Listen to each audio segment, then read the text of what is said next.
Bleach is an anime that has always seemed like the black sheep when compared to its other shonen brethren. The middle child that everyone likes but nobody really loves, especially since its siblings were Naruto and One Piece. It was edgy, filled with filler, and animated by Studio Perio, so you know they were just milking it for the cash cow it was, with probably close to no love involved. Much like they did with Black Clover, except at least with Black Clover the team tried. And just like Black Clover, it came back, so why? Today we're talking about how Bleach was an anime that deserved the world, how it would lose everything, and how it would eventually, with hard work and determination, rise from the depths and the ashes and claim its rightful place on the throne of anime as the third best of the big three.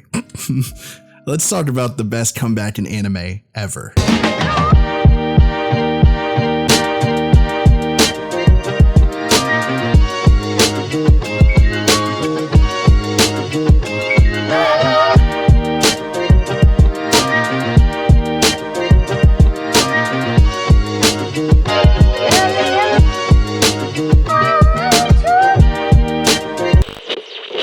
Now, before we get further into the video, it would mean the world if you can like, comment, and subscribe to let me know you guys are enjoying the content. We also have a Patreon and Discord in the description below, so check that out if you're interested. Now back to the video. I believe Bleach is a show that was truly ahead of its time. While other anime had characters with goals such as, but not limited to, being the strongest martial artist, being the strongest pirate, being the strongest ninja, being the strongest and also finding your father and maybe asking him why'd he leave. I get it, Gon.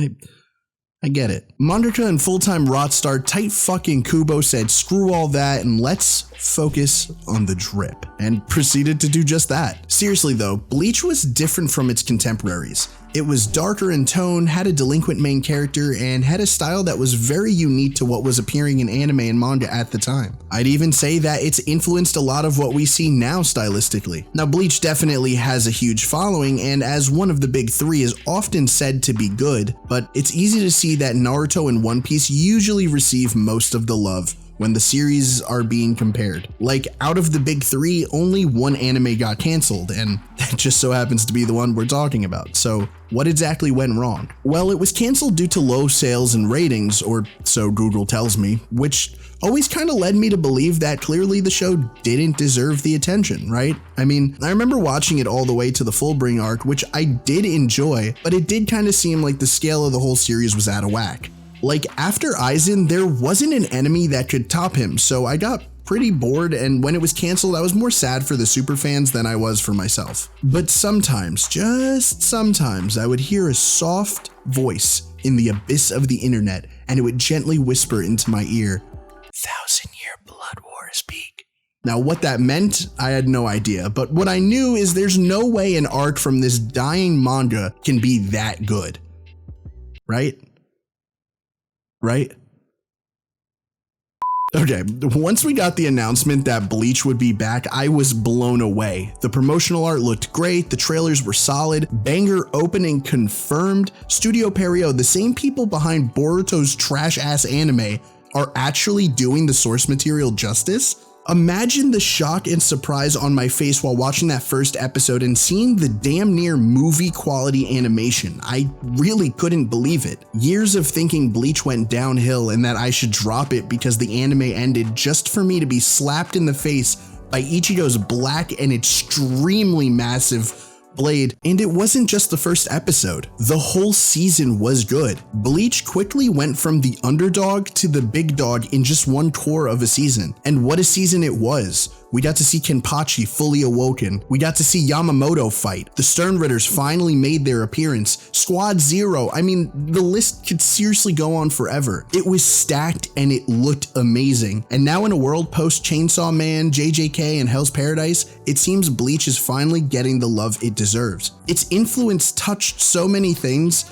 but as I said before, I just genuinely think the world wasn't ready for the type of story that Kubo was trying to tell. Studio Perio really made sure to make up for the multiple entire filler arcs that they spammed early on, making OG Bleach almost more of a fanfic than an adaptation at times. But, you know, I think if this quality continues, all could be forgiven. Because while they certainly were the reason it got canceled in the first place, and you certainly cannot change my mind on that, we now live in a timeline where I get to see Shinji's Bankai animated, and I cannot be mad at that. Bleach is good. It may never reach the heights of its brothers, but it deserves to be respected just as much. Now, once this arc is over, we can finally put it to rest and admit it was an amazing shonen that was unfortunately affected by the climate of the world. Kubo was ready to drop heat and most of the world looked away. Well, with the 1,000-Year Blood War, we are all looking, and fuck, it slaps. And that's all she wrote for this one. I'll probably do a big Bleach video once it's officially over, not including the new arc Kubo started and abandoned, but yeah, I really wanted to talk about this show and a couple of people asked, so I figured now's a good time. Honestly, more than anything, I am just excited for this long-running series to finally get the curtain call I believe it deserves, and God, I just hope Studio Perio doesn't fuck it up. Anyway, that's the video. Did you also get back into Bleach thanks to the anime coming back, or were you a real one and stuck through it all? Either way, I'm just glad we can all enjoy a great show. Also, shout out to Bleach for inspiring the greatest manga, Jujutsu Kaisen, and I'll take my leave now before they kill me. Love you all, and until next time, goodbye.